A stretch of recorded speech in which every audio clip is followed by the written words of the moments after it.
लो guys, आज का हमारा प्रैक्टिकल है to prepare the solution of sodium acetic acid and determine its pH. So let's start. देखो, सबसे पहले हमारे पास क्या है, आपको एम लिखना है इसमें, ठीक है। आपको यहाँ से एम लिखना है। देन आता है इसके बाद आपके पास ऑपरेटर्स। ऑपरेटर्स के बाद आपके पास केमिकल रिक्वायरमेंट्स आए, ठीक है। ऑपरेटर्स में आपको क्या लेना, बीकर, कोनिकल फ्लास्क, ड्रॉप और piece, calculator, that's it. Okay, then आपके पास आता है केमिकल रिक्वायर्ड्स। केमिकल रिक्वायर्ड्स में आपको क्या लेने, एसिटिक एसिड ले लेनी है आपको, ठीक है।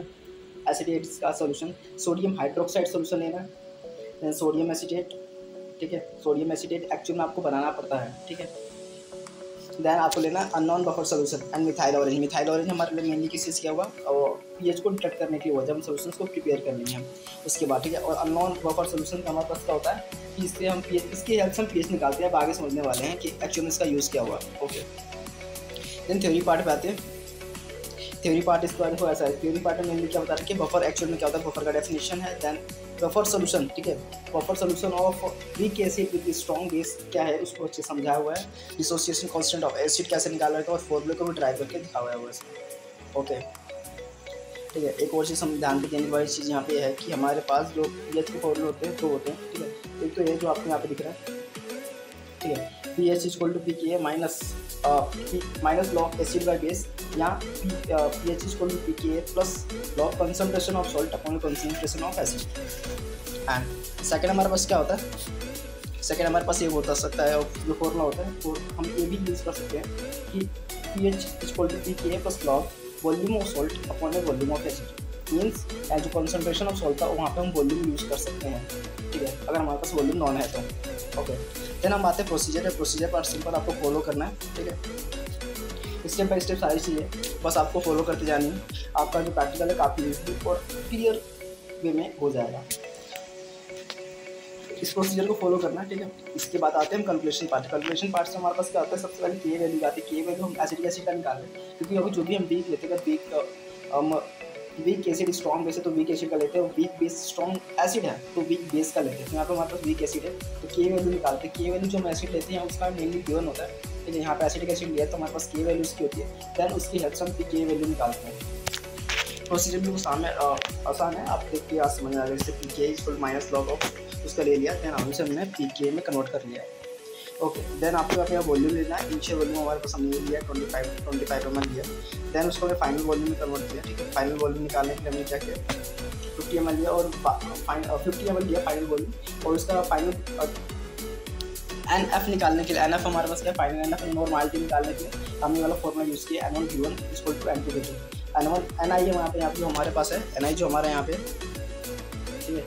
NI हमारे पास सॉरी जो हमारे यहाँ पे NI है, ठीक है।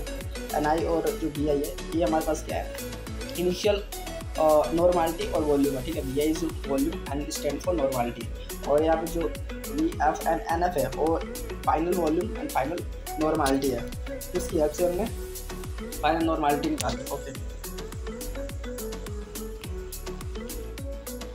देन हमने क्या किया, उस कलर को लिया और फिर टेस्ट ट्यूब से हम देखे, जैसे इसमें बता रखा है कि मैच करना, ठीक है। अभी इसको मैच करने का प्रोसेस मैं अभी आपको समझाता हूँ, तो देन आगे का प्रोसेस आपको समझ में आ जाएगा। उससे पहले तो स्लाइड आगे बढ़ते हैं। थ्योरी सारी पूरी, प्रोसीजर पार्ट, हाँ यहाँ पे आते हैं। तो उसमें क्या था हमारे पास, सबसे पहले हम क्या करते हैं, जो सोल्यूशन हमने तैयार किया उसे 4 टेस्ट ट्यूब में डिस्ट्रीब्यूट कर लेते हैं। उसमें हम क्या करते हैं, सबसे पहले 8 ml लेते हैं acetic acid, then 6 ml, then 4 ml, then 2 ml। चारों टेस्ट ट्यूब में इसके अकॉर्डिंग हम ml और एसिटिक सोडियम एसिटेट की डाल देते हैं। देन उसमें जिसमें 8 लिया था उसमें 2 ml हम डालते हैं, जो जिसमें, ठीक है, जिसमें हमने 8 ml लिया था उसमें 2 ml ऑफ एसिटिक एसिड डालेंगे। जिसमें 6 ml लिया था उसमें 4 ml ऑफ एसिटिक एसिड डालते हैं। जिसमें 4 ml ऑफ सोडियम एसिटेट लिया था उसमें 6 ml एसिड डालते हैं, और जिसमें 2 ml ऑफ सोडियम एसिटेट लिया था उसमें 8 ml ऑफ एसिड एसिड डालते हैं, ठीक है। ऐसे डालने से हमारे पास क्या है, सोल्यूशन हमारे पास प्रिपेयर हो जाता है। देन उसके बाद हम क्या करते हैं, उसमें हम इंडिकेटर ऐड करते हैं, इंडिकेटर, ठीक है। जो मिथाइल ऑरेंज है, रेड इंडिकेटर की तरह काम करता है हमारा, उसको हम यूज़ करते हैं वहाँ पे।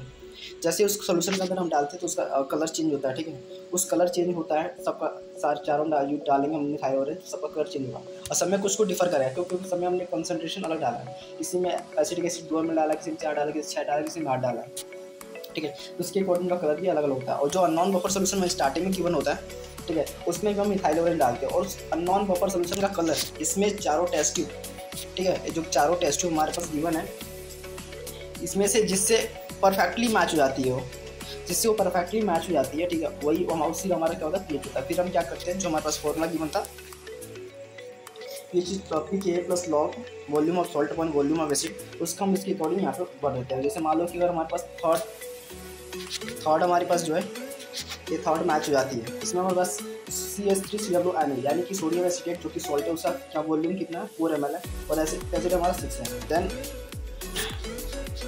हम फॉर्मूले में क्या पुट कर देंगे, वॉल्यूम ऑफ सॉल्ट हमारे का 4 ml आ जाएगा और वॉल्यूम ऑफ एसिड हमारे कितना 6 ml आ जाएगा। यहाँ से हमारा पीएच निकल जाएगा। आई होप आपको अच्छे समझ में आ जाएगा। और आगे तक लाइक सब्सक्राइब करना वीडियो में भूलना है। जब देन फिर क्वेश्चन कुछ है जो कि हम फॉलो प्रैक्टिकल को परफॉर्म करते उसमें अपने माइंड में बिल्कुल रखनी चाहिए, ताकि हमारे प्रैक्टिकल्स काफ़ी एक्यूरेटली हो जाए और जो एरर्स है वो बहुत ही कम है। देन रिजल्ट आता है, रिजल्ट में वो बस 3 चीज़ लिखी हुई है, 2 चीज़ लिखी होती है कि आपने रीडर जो आपसे किया जब पीएच इसके लिए यूज़ किया तो उसमें कितना है, और जो हेंडरसन इक्वेशन थी उससे क्या है। हेंडरसन इक्वेशंस क्या होती है, हेंडरसन इक्वेशन वही होती है जो हमने यूज़ किया था पीएच को फाइंड करने के लिए, ठीक है। ये हेंडरसन इक्वेशंस होती है जो पीएच इसको किया है, ये हेंडरसन इक्वेशंस होती है, ठीक है। ये हेंडरसन इक्वेशन बोला जाता है। एंड देखो यार प्रैक्टिकल्स पूरा चेक है, ठीक है, बिल्कुल एक्यूरेट है, आप देख सकते हो पूरा चेक है। तो अगर आप प्रैक्टिकल आपको अच्छा लगे तो लाइक सब्सक्राइब करना बिल्कुल मत भूलना। टिल देन मिलते हैं, bye bye, love you, see you soon.